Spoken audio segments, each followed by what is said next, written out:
Hey guys, in today's video I want to talk about a really fun and underrated Woogles feature that's a great tool for practicing and improving your board vision. It's the puzzle mode, which you can access at the bottom right corner of the Woogles homepage where it says Next Puzzle. Now the way puzzle mode works is it gives you a sequence of positions where you have to find the best play.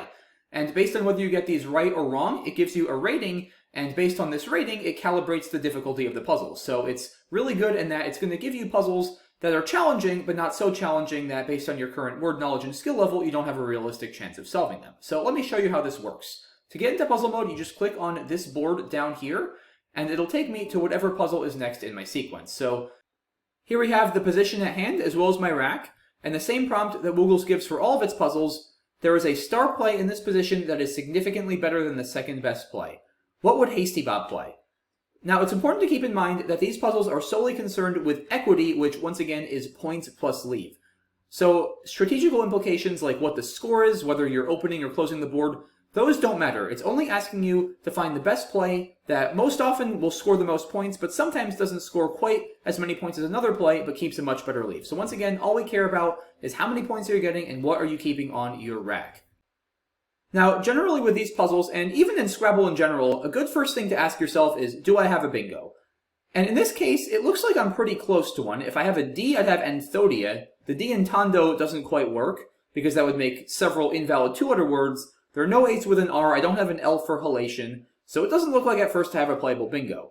So then the next thing I would look at are scoring spots. Is there a triple open? I have stuff like on the top right, but that's 20 points, and almost always the answer to these puzzles is something much more complicated and difficult to see. There's also Hodge, which is a couple more points. It's 26 points, but this is definitely not going to be the answer either. And another thing, guys, to keep in mind with these puzzles is the best play is going to be significantly better than the second best play, and that usually means at least 10 points better on equity. Hodge is only 6 points better than on equity, because it scores 6 more points and keeps the same leave, so we already know that Hodge can't be the answer, as there is at least one more play within 6 points of equity. Now, I'm looking around this board, and I'm not really seeing any other places where I can score a ton of points. I can't put anything above ZA, I can't put anything in front of Jab, I don't think I can extend Exalts, so I'm kind of going back to thinking, am I sure I'm not missing a bingo? And when you get to this point, it's always important to look for non-trivial bingo lines. And in particular, lines where there are already multiple tiles on the board. And in this case, I actually see through this bit, believe it or not, a 10-letter bingo. I see habitation over there for 70 points. So that is going to be the answer. And indeed, we see I got it correct. It says I solved the puzzle in one attempt, and my puzzle rating has now gone up to 2266. So let me go to the next puzzle here. So let's see. I think it's probably going to be Peacoat somewhere, because I see I have Peacoat as a 7 on my rack. Now, that being said, I don't actually see immediately where I can play Peacoat, because it doesn't play with Etta on the right-hand side of the board. So I might need to think a little bit longer. Oh, I have it over here, actually. Never mind. Yeah, I have it with Poof. So let's go ahead and do that, and that is indeed correct. So alright, now for this next one, guys, let me show you what happens if you don't know the answer. So the answer is going to be Hydromel through this Y. That's 84 points. I'm pretty sure it's the only bingo. But let's say I didn't know what it was, and generally speaking, I wouldn't spend too long on these puzzles, because it's not good to develop a habit of spending 5 or 6 minutes on a position, because in a real game, or at least in a tournament, you only get 25 minutes per side. You probably don't want to be spending that long on a position, especially early in the game. So I would give yourself 1, maybe 2 minutes max before you give yourself a hint. And the best way to give yourself a hint is to play something that you're not sure is actually the answer, or even that you feel pretty confident is not the answer. So, if I didn't see the bingo here, then Hode stands out as a pretty good play. It's 39 points, which is pretty solid. So let's say I didn't see Hydromel or didn't know it, and I thought Hode was correct. It's going to tell me, try again, sorry, that's not the correct solution. I've now made 1 attempt. And my puzzle rating goes down because I missed it. And you have to do 2 attempts in order to get a hint. So let's say I still didn't see anything better than Hode, and now I'm thinking, okay, there's probably a bingo, because if a 39-point play wasn't correct, then I know if the answer is going to be at least probably 10 points better, there's probably some word I don't know. So if I just can't find anything else, I can even type in the same exact play just to get a hint. And now it says here, I've made 2 attempts, having trouble, you've earned 1 hint. So you can choose any of 3 different hints. You can have it tell you how much the play scores, which is often not that useful. Sometimes if it's divisible by 3, it might indicate to you that it's on a triple word or something like that. You can have it indicate how many tiles you should play, or you can have it indicate where the play goes. I find that it's most helpful to use the where does it go portion. And now it's telling me, it highlights row 11, that it's on row 11. So I think, okay, there's got to be some play through this way. And like I said, it is Hydromel. I know what it is. But this, I feel like, is the best hint because it really trains you to learn, okay, I didn't see that spot, because more often than not with these puzzles, it's going to be a board vision issue rather than a word knowledge issue because, again, the puzzles are going to calibrate based on the ratings and difficulty of other players, and it's going to give you puzzles that are in line with your word knowledge. So it's probably not going to give you a puzzle where the answer is Hydromel if you're just starting out in your tournament Scrabble journey. So hopefully, if the algorithm works well, which it generally should, you're not going to have a lot of situations where you just simply don't know the answer to the puzzle. You just have never seen the word before. And what that means is hopefully once Woogles tells you the spot, you should be able to find the play. And that, like I said, is really good for just reinforcing what spots that you maybe missed that you should be looking for more often. So now that you guys kind of know how it works, let's do a couple more for fun. So here, I think this is going to be Snowcat. That's a lot of points down here. Let me just slow down for a second. You know, it's always good not to rush these. Like, I see this immediately, but maybe there's some crazy 9 through this E and this L. I don't think so, though. There's no triples open elsewhere. I feel like that's got to be it. All right, so Snowcat is correct. Let's see how quickly I can get myself back up to 2,300. All right, this one could be more interesting. I don't think there's going to be a bingo here, unless there's some ridiculous 9 I don't know. So obviously, the spot that stands out the most to me immediately is this S on the right. For instance, there's Wasabi. That's not a bad play. It's 36, but I think Bashaw has to be at 54. That's 18 more points. Seems like it's going to be hard to beat, so I feel like that's it, indeed. So we're up to 2272. All right, here there's definitely going to be a bingo. Chanfron through the N. Okay, 98. Let's go. Up to 2280. Ooh. Interesting, an opening rack. You don't see those very often. So I have to imagine it's going to be something with the blank, because without the blank, I mean, what can you even really do? Nagi is not good. There's nothing at all with the Z. I guess you could just play Gong for 12, but there's just like no way that's going to be the answer. You could play Gyoza with the blank for 38, but that's honestly not really better than Gong, if at all. It's 26 more points, but it burns the blank. Oh, it's probably just Zingy, I guess? I mean, yeah, because Ziggy and Zaggy are both not good. That's one that's easily confused. Ziggy and Zaggy are not good, but Jiggy and Jaggy are both good. Yeah, I mean, I guess this is it, right? It doesn't seem very exciting for a puzzle, but yeah, 54 points. I guess that is significantly better than just playing Gong, so I don't know what else. Yeah, not very exciting, but all right, we're up to 2287. This one looks a little bit more interesting. So we got one vowel. Doubt we're going to be bingoing, I imagine. Let's see. I see this Zingy spot, but I don't think there's any words with B-I-Y. Anything through this D in behead? Nothing particularly good, I don't think. Alright, maybe... I wonder if there's anything with, like, Japery. How about... Ooh, this looks interesting. I don't think, though. Lysant, that's not good. Okay. How about... Oh, I see it. It's Tangy over here. Yeah, 40 points. That's gotta be it. That's a lot. There we go. Okay, 2293. We might just need one more correct. Maybe I'll do a couple more as a bonus, though. Okay, see, I'm not sure this is good, but I feel like it's gotta be curveless. Like, I see this immediately. I don't think there's any other playable bingos. And, yeah, I think this has to be it, right? No, it's not good! Wow! See, this is why you gotta be a little bit more patient. Dang. So now I'm going to have a little more work to do to get up to 2300. Alright, well then what is it? Now I'm curious. I mean, it doesn't matter for my rating anymore, but... What is this word? Is there a bingo? Maybe there's no bingo? I mean, it's not going to be Cheers or something. That's not that good.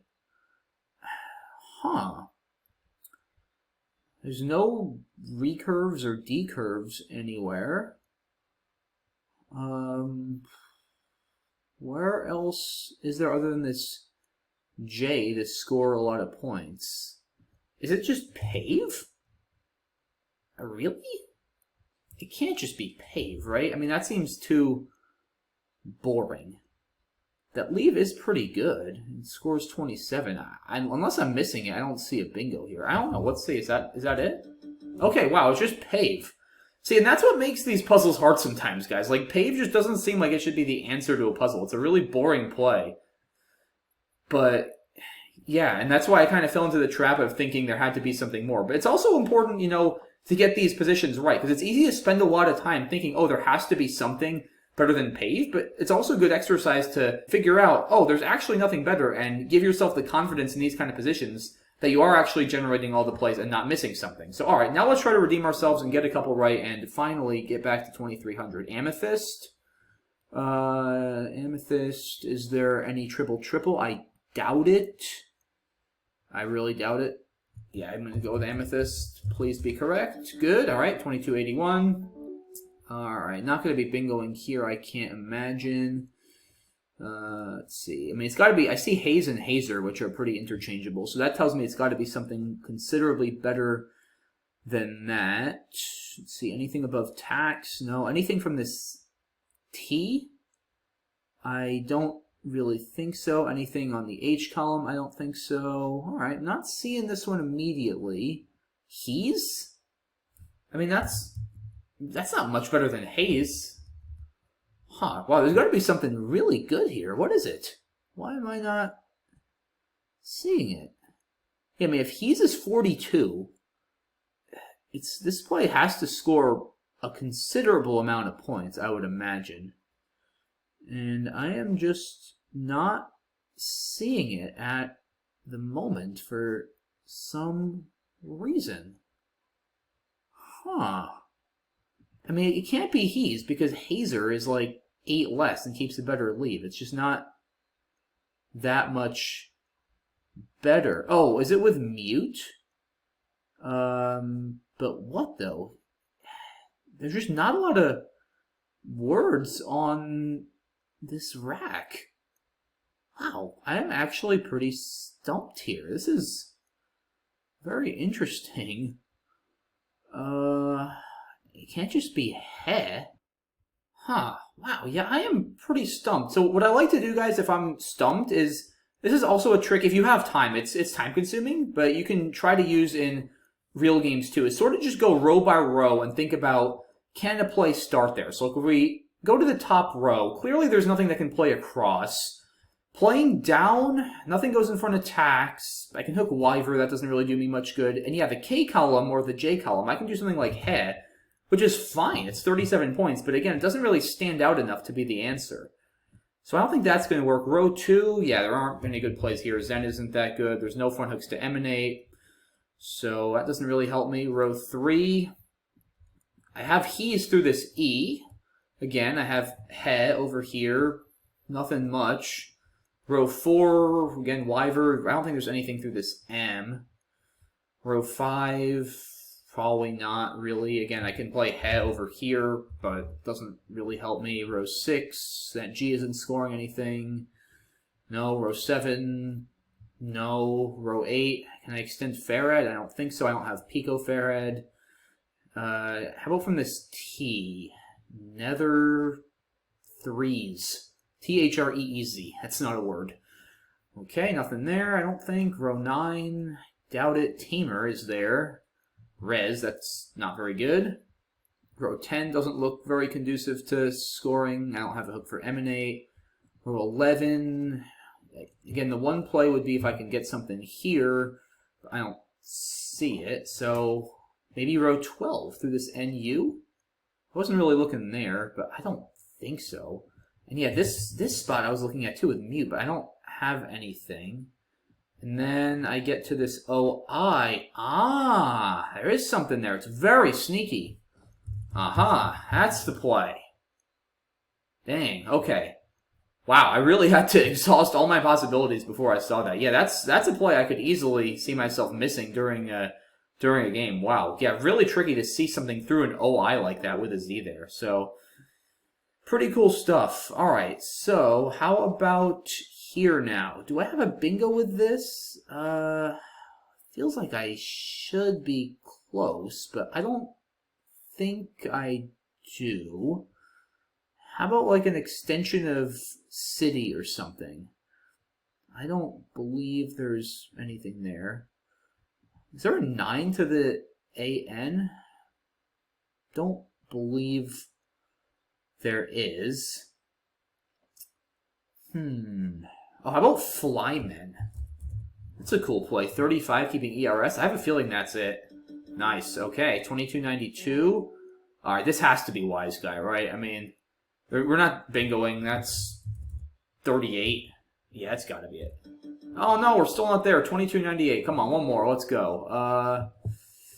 Azure? That seems too easy.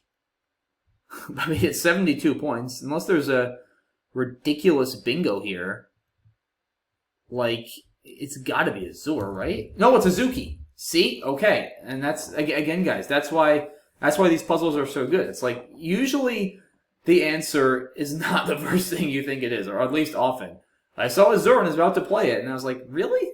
Just didn't feel right for some reason that would just be the answer. And I looked a little harder, and now I see Azuki, which is, of course, way better. It's 12 more points, and it keeps a much more bingo-prone lead. So that's going to be it. And now we are finally back over 2,300. So that is about it, guys. Oh, here, this is the next puzzle. I won't solve it, but I will leave this up for anybody who wants to attempt it. And yeah, I think that's about all I have to show you guys. So again, really, really good tool for improving your board vision and time management skills. Like I said, don't give yourself too much time on any of these, but if you don't see it, quickly try the technique I showed you on the puzzle I was struggling, where you kind of look at each row and think about what might be able to go there. Because the nice thing about these positions is you know there's something. You don't have that luxury in a real game, but the more and more you do these positions, you'll just develop a better sense in general for what scoring spots are going to be usable, and just get a better sense for where you should be looking and where you don't need to be looking. And certain spots, you know, like that Hero-Wise playthrough, that OI, are really tricky. And again, I could even see myself having missed that in a real game. And no matter who you are, you're going to still miss stuff, but I guarantee you the more and more of these you do, you're going to see your puzzle rating go up, and that's going to reflect in games, and you're going to start seeing more things and missing less things. So like I said, really, really underrated feature. Highly recommend you all give this a shot. If you do, let me know what you think. And yeah, that's it, guys. So thanks again for watching. Hope you enjoyed this. Hope you find this useful, and I'll see you all soon for the next one. Have a good one. Bye-bye.